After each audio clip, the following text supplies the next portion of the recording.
Okay, the next lesson we're going to do in ALEKS is going to be multiplying complex numbers. So a complex number is a number that has a regular number or real number and an imaginary number, which is one that has that I in it that we talked about yesterday. So take this number and we're going to multiply them together. So there's two ways you could do this.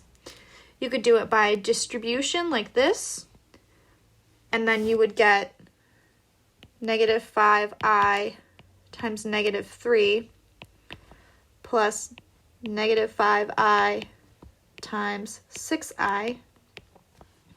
And you can do it out that way, or you could do the box method. But let's finish this way first, and then I'll show you the box method. So here I just distributed the negative 5i to each piece. So here on the left side, I'm going to end up with a positive 15i. And then I'm going to end up with a minus 30i squared. And remember, what do we do when we have an I squared? That turns into negative 1. So we'll end up with 15i minus 30 times negative 1.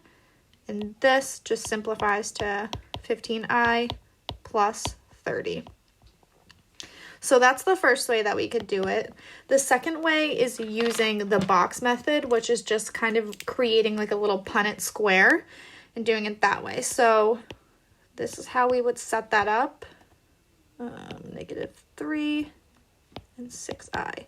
So we're basically going to be doing sort of like a battleship kind of thing where you have like a row and a column, and where they meet, you want to multiply them. So we have negative 3 and negative 5i, so that's 15i, and then that was those two. And then the next one would be these two multiplying, and they would go here.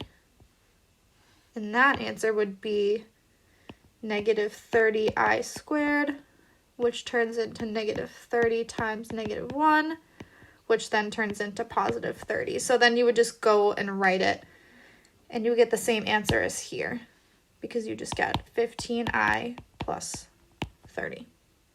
Okay, so that's the first type of problem that you'll see.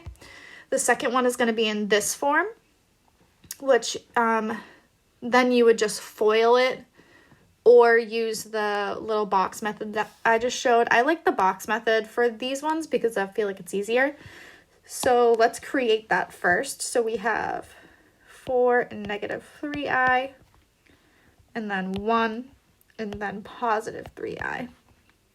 So let me draw our little square. Not the best square ever, but it works. So let's do the top left box. So that's 4 times 1, which is 4. Top right is negative 3i. Bottom left is 4 times 3i, which is 12i. Bottom right is the tricky one, negative 9i squared. So this goes into negative 9 times negative 1, which is then just positive 9. And then after that, we just line them all up and combine our like terms.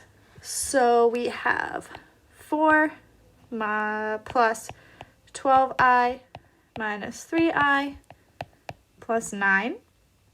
And then we're going to combine these two and combine these two. So 9 plus 4 is 13. And then for our I terms, we have plus 9i. So you could also do that by foiling, and that's where you do the whole first, outer, inner, last. But I feel like the box method is easier for this one.